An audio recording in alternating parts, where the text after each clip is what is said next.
అందరికీ నమస్కారం. బొబ్బిలి నియోజకవర్గ ప్రజలు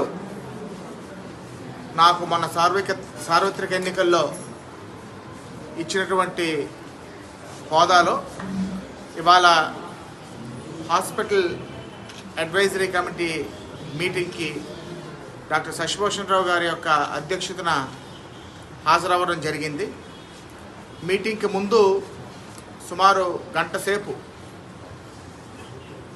every Nuke and corner of the హాస్పిటల్ని సందర్శించి ప్రత్యక్షంగా ఇక్కడ డాక్టర్స్ అవనివ్వండి, స్టాఫ్ అవనివ్వండి, పేషెంట్స్ అవనివ్వండి ఎదుర్కొంటున్నటువంటి సమస్యల మీద ఆరా చేసి అవన్నింటినీ కూడా అవగాహన చేసుకోవడం జరిగింది. ఇన్ డెప్త్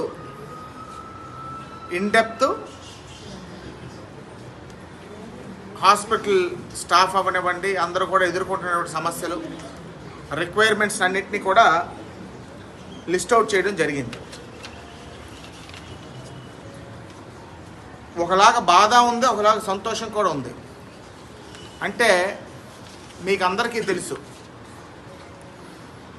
ఈ హాస్పిటల్ బిల్డింగు చంద్రబాబు నాయుడు గారు ముఖ్యమంత్రిగా ఉన్నప్పుడు, మినిస్టర్గా ఉన్నప్పుడు శాంక్షన్ అయినటువంటిది.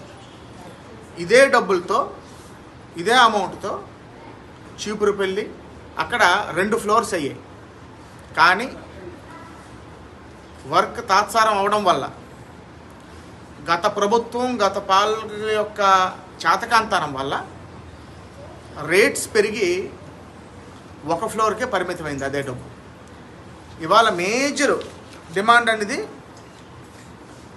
వివిధ డాక్టర్స్కి, అదేవిధంగా పేషెంట్స్కి అకామిడేషన్ ప్రాబ్లం. ఇంచుమించు మీదన మరొక ఫ్లోర్ ఉండుంటే 70 to 80% of the problems solve అవ్వవు.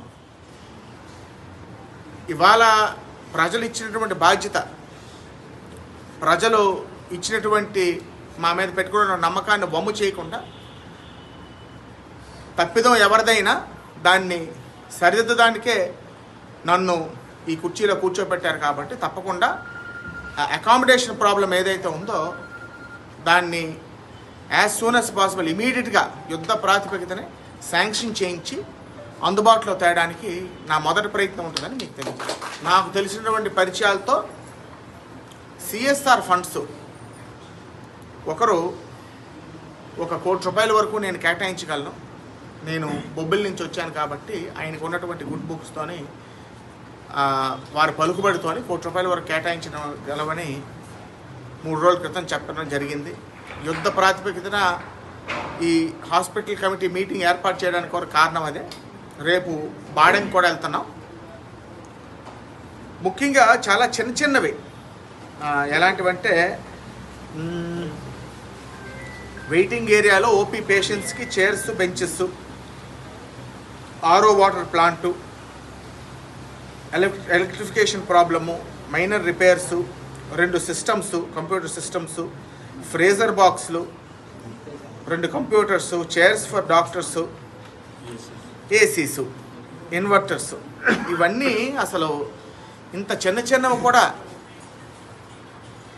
ఈ హాస్పిటల్ ఇంత ఎఫిషియెంట్ ఎమినెంట్ డాక్టర్స్ ఉండి, ఇంత రద్దీ ఉన్నటువంటి హాస్పిటల్ ఇలాంటి చిన్న కోరికలు కూడా, అవసరాలు కూడా తీర్చలేదంటే అది మరి ఏంటంటే మనం ఇంకేమైనా మాట్లాడితే రాజకీయం మాట్లాడినట్లుగా ఉంటుంది. మరి అది చాతకాంతనం అనాలో, లేకపోతే మరి ఎవరు ఎలాగపోయినా పర్వాలేదన్నటువంటి భావన అనాలో నాకు తెలియదు. కానీ అవి ఏదైనా నాకు అనవసరం. ఇవన్నీ కూడా, ఈ రిక్వైర్మెంట్స్ అన్నింటినీ కూడా రేపు బాడంగి హాస్పిటల్కి కూడా వెళ్ళి చూసి ఇతరతోనే ఇమీడియట్గా అవసరమైనటువంటి ఫండ్స్ అవన్నింటినీ కూడా మనం సమకూర్చి అతి త్వరలోనే దానికి శాంక్షన్ తెస్తానని మీకు అందరికీ కూడా సభాముఖంగా తెలియజేసుకుంటున్నాను. దీనికి సంబంధించినటువంటి ఇన్ఫ్రాస్ట్రక్చర్ డెవలప్మెంట్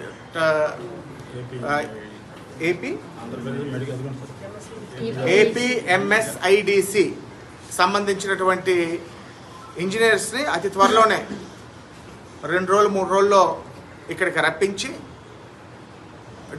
ఒకటి డ్రైనేజ్, ఇక్కడ ఓపెన్ డ్రైనేజ్ ఉందో హాస్పిటల్లో క్లోజ్ డ్రైనేజ్కి ఇమీడియట్గా ఎస్టిమేషన్ వేయడం జరుగుతుంది. అదేవిధంగా మైనర్ రిపేర్స్ చెప్పండి, ఓపెన్ డ్రైనేజ్ ఏదైతే ఉందో దాన్ని క్లోజ్ డ్రైనేజ్ చేయడం,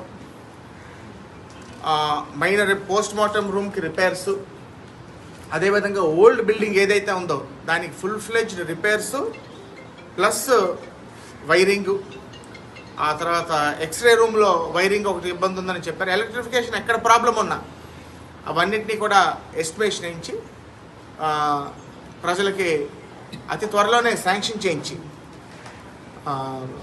హై ప్రయారిటీ కింద ఈ కార్యక్రమాలన్నీ కూడా పూర్తి చేస్తామని చెప్పాం.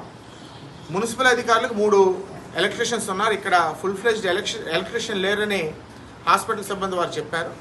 మేమేం చెప్పామంటే ఇక్కడ పక్కనే కాబట్టి ఇది కూడా మున్సిపల్ పరిధిలో ఉంది కాబట్టి మున్సిపాలిటీకి సంబంధించినటువంటి ప్రజలు అనేక మంది, వందల మంది ఇక్కడికి ఎక్కువ మంది మెజారిటీ మున్సిపాలిటీ నుంచి వస్తారు కాబట్టి ఎప్పుడు అవసరం ఉన్నా ఒక ఎలక్ట్రీషియన్ని ఓవర్ ద ఫోన్ డాక్టర్ గారు ఎవరు పిలిచినా వెంటనే ఒకళ్ళని ఎలక్ట్రీషియన్ ఇక్కడ అందుబాటులో ఉంచాలి, ఫుల్ టైం ఎలక్ట్రీషియన్ వేసే వరకు అని నేను మున్సిపాలిటీ వారికి కూడా ఇన్స్ట్రక్షన్స్ ఇవ్వడం జరిగింది. మళ్ళీ ఈ ఏపీఎంఎస్ఐడిసి ఇంజనీర్స్ వచ్చిన వెంటనే మళ్ళీ ఇక్కడ ఫీల్డ్ విజిట్ నేను ఇక్కడికి రావడం జరుగుతుంది. ఉదయం పూట హాస్పిటల్ని సందర్శించి నెక్స్ట్ స్టెప్ కూడా చేయడం జరుగుతుంది. మీకు అందరికీ కూడా తెలియజేసుకుంటూ ప్రజలందరికీ కూడాను మెరుగైన సౌకర్యంతో ఇంత రాత్రనక పగలనక నా బంధు అనుకొని సేవ చేస్తున్నటువంటి డాక్టర్స్ అవనివ్వండి, స్టాఫ్కి అవనివ్వండి, ఇంత ఎఫిషియెంట్ డాక్టర్స్, ఇంత ఎమినెంట్ డాక్టర్స్, పేరు ప్రఖ్యాతులు గాంచినటువంటి డాక్టర్స్ ఈ హాస్పిటల్లో ఉండడం అదృష్టం. కాబట్టి పేషెంట్స్కి మెరుగైన సౌకర్యాలతో పాటు పేషెంట్స్కి మెరుగైన సౌకర్యాలు అందించడానికి, సేవలు అందించడానికి అవసరమైనటువంటి ప్రక్రియ అతి త్వరలోనే అన్ని విధాలుగా సమకూర్చి తప్పకుండా హాస్పిటల్ కెపాసిటీ కూడా పెంచి ఒక ప్రైవేట్ హాస్పిటల్కి ధీటుగా మన బొబ్బిలి హాస్పిటల్ నా నియోజకవర్గ పరిధిలో ఉన్నటువంటి హాస్పిటల్స్ అన్నింటినీ కూడా గవర్నమెంట్ హాస్పిటల్స్ తీర్చిదిద్దడానికి తప్పకుండా ప్రజలు నాకు ఇచ్చినటువంటి ఈ హోదాకి నేను తప్పకుండా నా ప్రజలకి తిరిగి అందివ్వడానికి నా వంతు కృషి ఉంటుందని మీకు అందరికీ కూడా పత్రికాముఖంగా, మీడియా ముఖంగా మీకు తెలియజేస్తాను.